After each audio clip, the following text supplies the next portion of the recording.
In 3 years, Trident has seized 450 guns and 7,000 rounds of ammunition. They've found 960 kilos of drugs and over £800,000 in cash.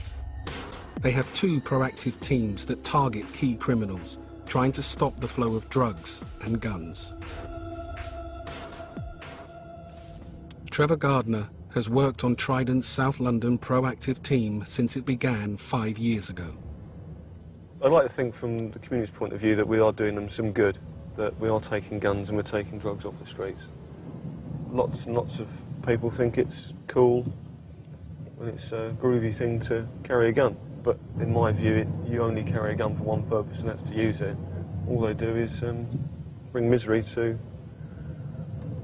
people's families, loved ones, and ultimately to the person that pulls the trigger. Trevor Gardner's team is working on their biggest case yet. 45-year-old Owen Clark was head of a huge drugs empire running cocaine from Jamaica to the UK. Trident reckoned he cleared nearly £1 million a year. He treated himself to designer clothes, diamond jewellery and expensive cars.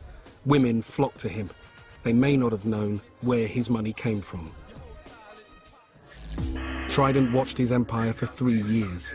Clark kept a distance from the drug dealing, but the team arrested so many of his employees, they forced Clark to take a more direct role. As he became more active, their surveillance intensified. They needed to arrest him red-handed. Oh, we did hours and hours of surveillance. We followed him for 30 odd days, for anywhere up to 18 hours a day. From when he got up out of bed in the morning to when he went to bed at night. Clark was regularly seen with Jason Sadler, his top henchman.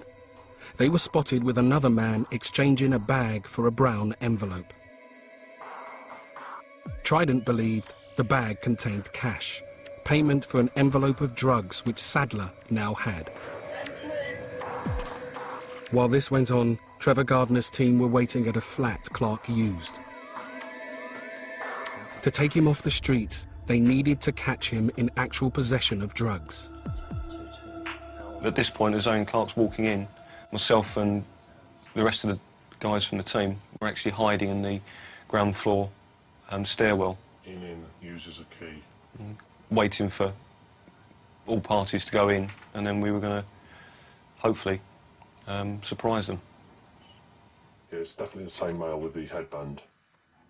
Wait. He's out towards his dress, using a mobile and carrying a large brown envelope. Within probably about 5 or 10 minutes, Jason Sadler joins him, and he's still carrying the brown envelope. He was buzzed in, and he then goes up to the top floor, and we're still waiting. In, and upstairs. We waited for about 10 minutes until we thought it was the right time to go in, and then we forced entry to the door. And in the kitchen we found them. And we've gone into the kitchen. Clark was actually on the worktop trying to climb out the window. Bear in mind, it's the 3rd floor window.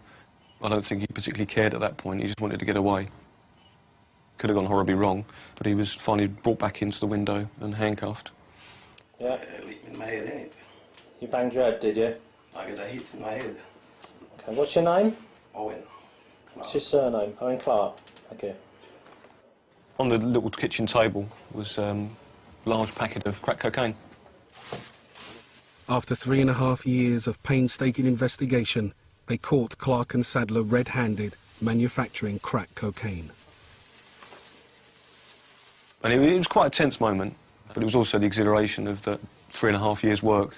But it was a judgment call and the correct one, and we got the jackpot. Sadler pleaded guilty to supplying crack and was sentenced to 5 years. Have been arrested for conspiracy to supply Class A cocaine. Clark's lucrative drugs business was over. He was found guilty and sentenced to 13 years. With Clark safely inside, gun crime in London fell. But Trevor Gardner isn't prepared to leave it there. He believes Clark earned a massive amount from his illegal trade. Clark was rarely seen without his diamond-encrusted bling. After his arrest, Trident seized all they could find. This is Owen Clark's jewellery. He says they were gifts and he disputes the valuation, but you feel the weight. I mean, that is good quality jewellery that's been well made. Just those three items, I think, were valued in sort of the region of about £10,000 or £12,000. So it is big money. It is big money. They had his jewellery, but wanted his money. Trident's money laundering expert, Alan Johnston, was called in. Quite often, the motivating factor behind the kind of shootings that Trident deals with is actually money. And if we can, yes, we will take the shirt off their back. And hopefully we'll take some of the glamour out of crime. Because you don't look too glamorous a criminal when you're driving around in a beat-up car with clothes that you've maybe got out of a charity shop or last year's fashions or whatever else. So the idea is we will take the profits out of crime and we will take the shirt off the back if we can. No drug dealer can be allowed to profit from drug dealing. We've got to track down, find their money and retrieve it. They shouldn't just sit in prison, do their time and then come out again with hundreds of millions of pounds. Who knows? It's got to be done to make other drug dealers see that we're not just going to put them in prison, we're also going to take their money from them. I think that hurts the criminals more than doing their time. Tracing illegal cash is an international money puzzle. It will be months before they know how much Clark is worth.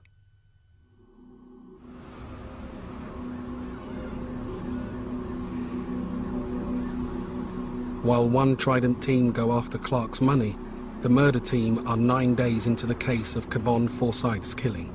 The man suspected of ordering the two gunmen to shoot has not been found, but Brixton police give Trident a video of him that may be useful evidence. It was found in a house search 6 months earlier. Part of the footage in here shows the suspect full on, face to camera, pulling a automatic firearm out of his waistband, removing the clip and demonstrating that it's loaded. I couldn't hope for a better picture of a suspect. I mean, he's stood there and been filmed holding it. Well, I'm just got to tell them. Well, you can't catch him on these sides. No, you get me one in the head, obviously. Obviously, fine, done. Get me clips off, don't know. I ain't fucking around. All too frequently, we come across individuals who will take videos of themselves with firearms and also take pictures, still pictures, and I've seen it ranging from one gun to 3 or 4 guns and even a machine gun. The video clip shows the suspect, who we believe is involved and implicated in the murder of Kevon, but we believe he may well not be the actual gunman. While it may be evidence that the suspect has access to guns, it isn't proof of his involvement in Kevon's murder.